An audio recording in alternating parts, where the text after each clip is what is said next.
Big பாஸில் இருந்து வந்தவங்க அப்படின்னா இப்போவும் சொல்கிறேன், நான் பிக் பாஸ் போயிட்டு வந்தால்தான், பிக் பாஸ் போயிட்டு வந்தால் அதெல்லாம் நல்லதெல்லாம் ஒன்றும் நடக்காது.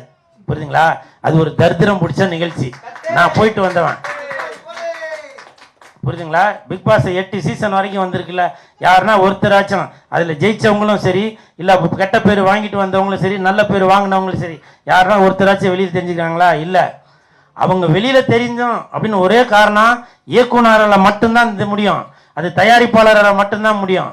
புரியுதுங்களா? நீங்கள் அந்த மாதிரி ஒரு ஃபேம் இருக்குது அப்படின்னு நினச்சிட்டு அதுவே வந்து இப்போ நம்ம ஏதோ ஒரு காசி ராமேஸ்வரம் போய் அங்கே போயிட்டு நம்மளோட கஷ்டத்தெல்லாம் போய் கழிச்சிட்டு வரணும்னு சொல்லுவோம் இல்லையா?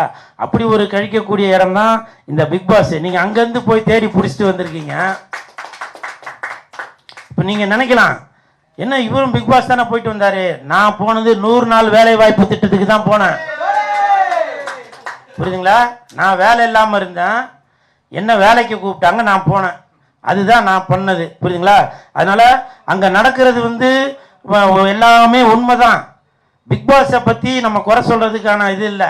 ஆனால் பிக் பாஸ் போயிட்டு வந்தாக்கா அதுக்கான ஒரு ரெகக்னைஸ்லாம் கிடைக்காது. அது ஒரு ஒரு ஒரு ராசி இல்லாமல் இருக்குது. ஆனால் அங்கே போகிறவங்களுக்கு சம்பளம் உண்டு, சாப்பாடு உண்டு, நல்லா சொகுசாக இருக்கலாம். நல்லவங்களா வெளியில் தெரியுறவங்க உள்ளே போனோன்னா அவங்களோட முகம் கெட்ட முகம் தெரிஞ்சிடும்.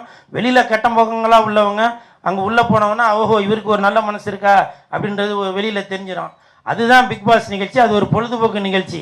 அந்த நான் வந்து எல்லா இயக்குநர்களுக்கும் தயாரிப்பாளர்களுக்கும் சொல்கிறேன், பிக் பாஸில் போயிட்டு வந்தவங்கள என்னை திட்டினாலும் சரி, நான் அங்கே போயிட்டு வந்தவன் தான்.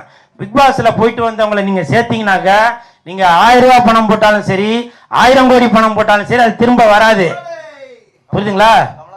கமல் சாரை போன வருஷம் வெளில வந்துட்டாருங்களா, அவரே என்கிட்ட கேட்டார், கமல் சாரை, கூலு இந்த நிகழ்ச்சியை பற்றி என்ன சொல்கிறீங்க அப்படின்னு. சார் என்னை வெளியில் விட்டுருங்க சார், நான் போயிடுறேன் சார்னு சொன்னேன். அது வீடியோ ஆதாரமே இருக்குது. கமல் சாரே சொன்னார், எப்பா நான் வெளியில் உள்ளதெல்லாம் ஃபேமிலி விஷயம் நான் பார்த்துக்கிறேன்ப்பா, நீ அழுவாமல் உள்ளே இருங்க அப்படின்னாரு. இது வந்து வீடியோ ஆதாரமே இருக்குது. ஏன்னா நான் வெளியில் ஒன்று பேசி இங்கே வந்து ஒன்று பேசி இருக்காது. கூல் சுரேஷ் எப்பவுமே இந்த நாக்கு உண்மையை மட்டும்தான் பேசும். சரிங்களா? அதனால் பிக் பாஸில் போயிட்டு வந்தவங்களை வச்சு நீங்கள் வந்து இதோ நீங்கள் இந்த தம்பியை நீங்கள் இந்த படத்தில் இந்த சாங்கில் நடிக்க வச்சுருக்கீங்க. நீங்கள் நினச்சிருப்பீங்க அந்த தம்பி வந்து உள்ளே போயிட்டு வந்தோன்னா இவருக்கு வந்து பயங்கர ஃபேம் இருக்கும், வியூவர்ஸ்லாம் அவ்வளோ பேர் இருப்பாங்க, ஃபேஸ்புக்கு இன்ஸ்டாகிராம் அது இதுலேயும் போட்டு சும்மா அப்படியே அன்றைக்கி ஃபுல்லாக அண்ணல் பறக்க போகுது, அந்த பொண்ணு ஒன்று சொன்னீங்க, அந்த பொண்ணும் போட்டு அப்படியே அண்ணல் பறக்க போகுது அப்படின்னு நினச்சிருப்பீங்க. ஒன்றும் இல்லை. புரியுதுங்களா?